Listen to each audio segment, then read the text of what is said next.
I'm Ash. I work for Alphabet. We're one of the country's top multi-mark leasing and fleet management companies. We support our customers in the provision and the running of their vehicle fleets, and more so in that transition towards electrification.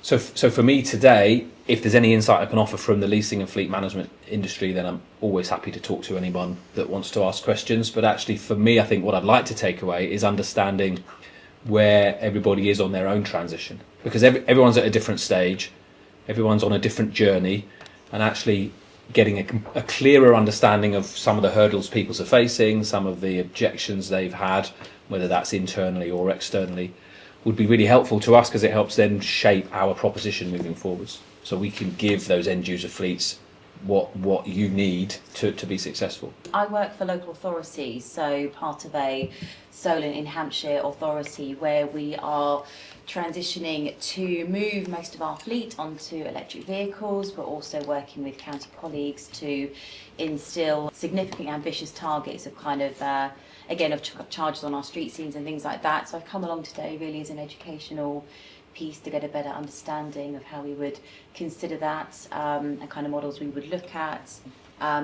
So yeah, like Russell was saying, at those early stages within where we work. And just what are the sort of targets that you're being set at the moment? Because I know a lot of the local authorities are, they're talking about net zero by 2030 and things like that. Some of them, which I'll be honest, feels a bit over ambitious. But what are you what are you being expected to hit at the moment? Are there some specific targets? Yeah, well, most authorities are responsible for setting their own net zero targets. So I think we've got operational emissions of net zero by 2035 and then borough-wide by 2045. Right. So we're really trying to gear up our work, and our EV area is a significant mechanism where we can make those reductions, as well as obviously looking how we improve our infrastructure in our area as well. So it's kind of a combined approach, but we have those targets, and we kind of track and monitor on a yearly basis as to how we're getting there. But our time is coming to really look at EVs. We've recently ordered a couple of electric vehicles for our fleet. We've kind of got bigger areas that we want to look at as well. So it's all very much kind of on the table, and we're just trying to work out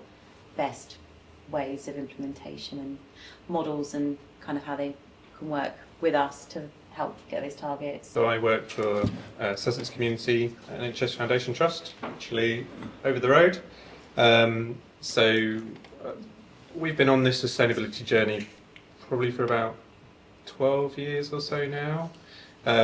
We've got national targets for decarbonisation, which are well publicly known, I think, in terms of 2040 for direct emissions, 2045 for sort of indirect.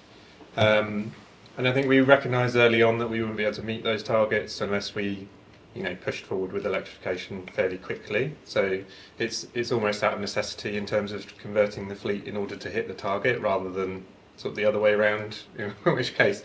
So we recognise we need to deliver on electrification in order to hit the target. So we almost need to do it before any kind of national requirements come in.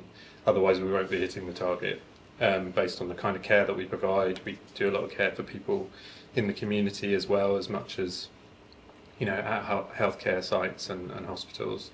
We have a few challenges. A lot of people use their own private vehicles for business travel. It's a big source of our footprint, so keen to sort of learn more about how we can encourage private users to transition to electric in a sort of an affordable and fair way, but also what our role is within that as well as an employer. My name's Ben White and I'm from Transport for the South East, so I'm probably looking at this in a slightly different perspective. TFSE, we're a regional transport body for, well, unsurprisingly, the South East. My area of work mainly focuses on supporting local authorities with kind of building this comprehensive charging network across the South East region. I think it's fair to say that it's great, they're kind of underway with receiving funding from government, but we've kind of identified that there's this issue that's kind of coming to the table around where the charging infrastructure that's beginning to be rolled out isn't necessarily isn't necessarily going to be accessible for kind of larger vehicles outside of cars and private vehicles. So where we are going at TFC is we're starting to look at how we can help local authorities with ensuring that the charging infrastructure that's being rolled out will also be accessible to kind of large vehicles, predominantly vans at the minute, as it's and LCVs, as it's a relatively new area of work that we're undertaking. Dawson Group is basically a collective of several different business units. We're ultimately an asset rental business, and within our group we have vans, which is my domain, we have truck and trailer, we have material handling, which is forklifts, we have bus and coach, which is pretty self-explanatory, and we have sweepers, so like gully sweepers and small municipal vehicles, all of which assets attribute to the majority of many fleets operations carbon emissions out there. So we have both a challenge and an opportunity to work with the various end user fleets in our varied portfolio to make EV transition a success. That is, like I said, both a challenge and an opportunity. First of all, change is hard, and so make it easy everywhere you can. If you can program it, behaviours are hard to change, so where you can make it a thing the car does automatically, do that. We have a lot to think about as people, right? We're constantly processing a million things, and as are the people charging, as are the people who are going to be doing this, right? We are almost preconditioned to go for the easy option. I don't have to think about this. Absolutely. Path of least resistance. Yeah. So when you're doing this education piece for your new drivers and your fleet, you need to give them. They won't have generational understanding. They won't have that ingrained. I've seen my dad do this. I've seen someone do this 1,000 times. This is new. So you have to give them that confidence. So whatever you do, that is a thing. And actually, a really good way of doing that is letting them talk to people who've done it. Find trusted people, whether it's public people like me go and talk about this stuff all the time, right? But whether it's your local EV community or there's another company nearby, all the fleets you guys should be helping, and you know the people who are selling you the cars and championing stuff should be helping you do this. And all you need is a few champions in the company who are the go-to people. I'll go and talk to Fred. Yeah. Fred's done this, he knows what he's doing. Once you've got that, it's like dominoes. The worst thing that we could possibly do is, if we've got an electric vehicle in our yard, is just hand it out to a customer on a demo, because you only get that first chance to make the first impression, right? And if that is a bad one straight off the bat, then it's so much harder to correct than getting the EV piece right in the first place. The first thing we wanted to sort of just touch on is that sort of transitional now. So the first thing is to kind of start to think about and work out, you know, what can be transitioned rapidly, and which things do we need to just park in the too hard box at the moment. We've got to break that problem down. So in your welfare or pharmaceutical transport, we're actually doing two things. We're moving the stuff around and we're keeping it cold, warm at temperature. Now, you don't have to define those from one battery. You could separate those out and have a discrete cage or box that is controlled, that has much more capacity should the worst happen and you get stuck. So you don't compromise the welfare. You've got a time issue and things, but same as you've got a time issue in a diesel vehicle. So breaking the problem down into what we're trying to do, I think, is one of the first things to think about. And I think, we do have, I think, again, having the data to hand is obviously key as well. We know the kind of mileage we need to do. We know the kind of typical power that we would need to utilise, but we just can't make that at the moment kind of reach an okay to go, despite having a team that very much want to move forward and transition their vans to electric. So from my perspective, I'm not actually, surprisingly, hearing typical excuses of we're not ready. So we've got, so our high mileage, so the joys of putting a new telematics system in, we've now got a system that tells us what vehicles can go EV. So I've got 8,500 EVs, but I've also got around about 42,000 diesels still to do. So, what I'm doing is I'm introducing a telematics system that covers all my fleet. So whether it's a truck or a small van, the system will now tell me, against the criteria that I put into the system, whether I'm not suitable for an EV or not. What I did find was, when I go to my team would go to a depot and say, right, we want to go EV, the depot managers say, no, you can't electrify us, we do too many miles. What I found very quickly was the operational team didn't have a clue about how many miles their drivers were actually driving. Yeah, once those vehicles left the depot, they did their duties, they come back. But actually, with the data, I could say, this vehicle owner does 30 miles a day, and he needs charging once a week. And then when you get into that, all of a sudden the depot manager's going, oh, is that all? You know, as I think we've mentioned and Stuart mentioned, is data is key. Data insights is key, and that's a good point.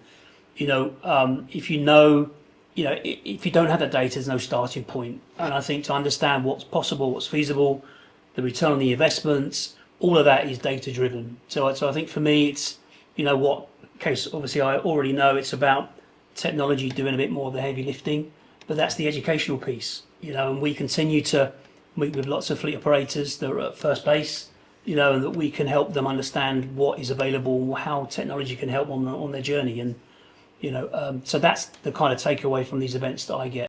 Everything we do in Royal Mail, we have to make sure we've got a huge people plan around it to implement. Like I said, it's a completely new thing to most of our posties.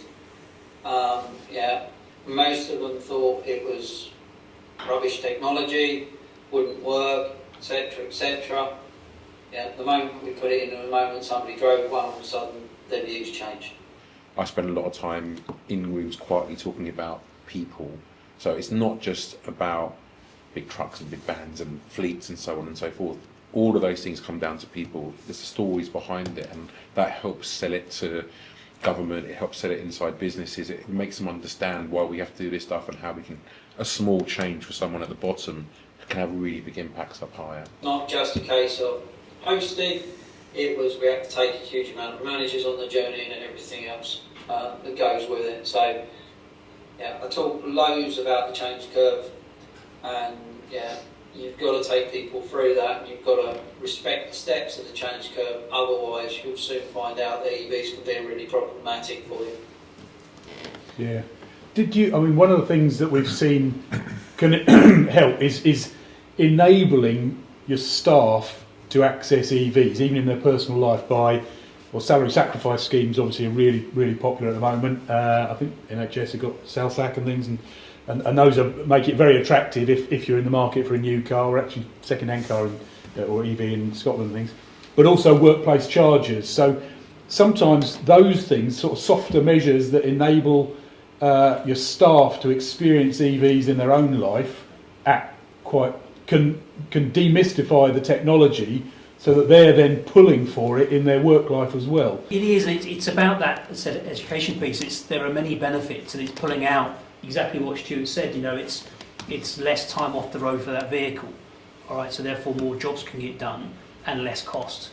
And these are the kind of not hidden benefits, but they are the benefits that often go missed, because we talk about the reduction in electric versus diesel and the benefits of that, but these are the underlying benefits. And again, when you sit down with a fleet operator, if they're starting out the journey, these are the things we pull out.